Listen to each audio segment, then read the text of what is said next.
Welcome to Sports News. We begin our World Cup update with the match against Japan and Greece, the second Group C game of the ongoing FIFA World Cup. That match is beginning very soon, right about now. Security forces have already started their operations early in Natal ahead of the game at the Dunas Arena.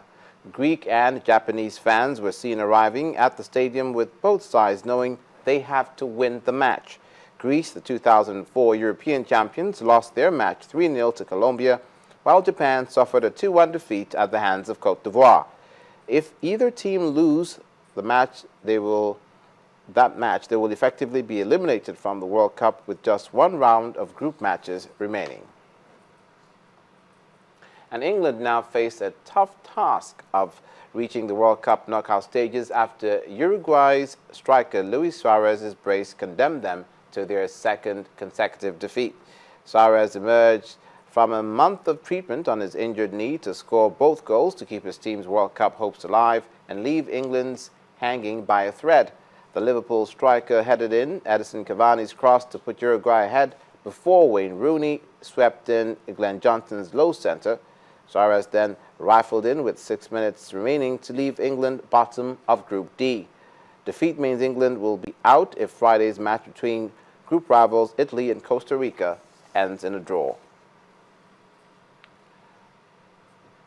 Finally, Colombia beat Côte d'Ivoire 2-1 in yet another action-packed World Cup clash in top of Group C on 6 points and move within touching distance of making the knockout phase for the first time since 1990. After a tight first half, the game exploded into life with 3 goals in 9 minutes midway through the second half.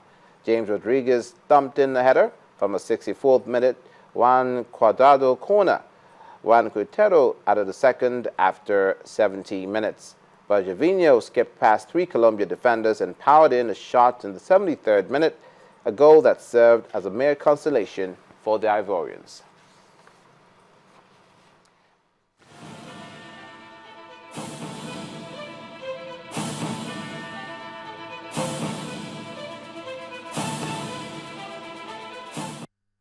And that's Sports News tonight. The news at 10 continues in just a moment. The new look of Guinness.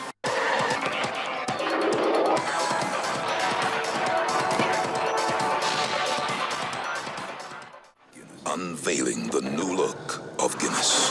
Discover a colorful world of more. Away from sports news, President Barack Obama has decided to intervene militarily in the Iraqi crisis. This evening, he announced the U.S. will be sending up to 300 military advisors to Iraq to help the embattled government hold off a lightning advance from the north by Sunni militants. Our correspondent Adishawa Josh has more. U.S. President Barack Obama says he's ready to take targeted military action against Iraq Islamists, even as the government forces in Iraq still battles Sunni militants for control of the country's biggest oil refinery. A military spokesman says troops have repelled repeated attacks by the militants, led by the jihadist Islamic State in Iraq and the Levant, ISIS.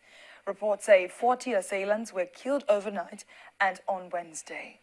Meanwhile, Ukraine's new president, Petro Poroshenko, has said he will sign a controversial association agreement with the EU on June the 27th.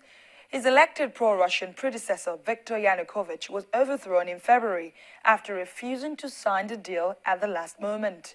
Heavy fighting has erupted between troops and pro-Russian rebels in the Donetsk region, despite talks of a truce. King Felipe VI has officially been sworn in as Spain's head of state in a ceremony in Parliament. Earlier, the king received the royal sash from his father, Juan Carlos, at the Zuazela Palace near Madrid. He has ceded the throne at the stroke of midnight after Juan Carlos formally abdicated on Wednesday. In Africa, Kenyan police have fired tear gas and rubber bullets in the country's main port city of Mombasa to disperse a demonstration about poor security. The protest was called after gunmen killed about 65 people in attacks on the coast this week. Activists say 8 people were detained from about 200 people who joined the protest. Those are the top stories on the foreign scene. It's back to you now. Thanks a lot, Adeshawa. Now the main news again. The Rivers and Edo State governments have criticized the treatment meted out to their governors by security operatives. Governors Rotimi Amechi and Adams Oshomole were prevented by security agents from entering Ekiti State for a political event.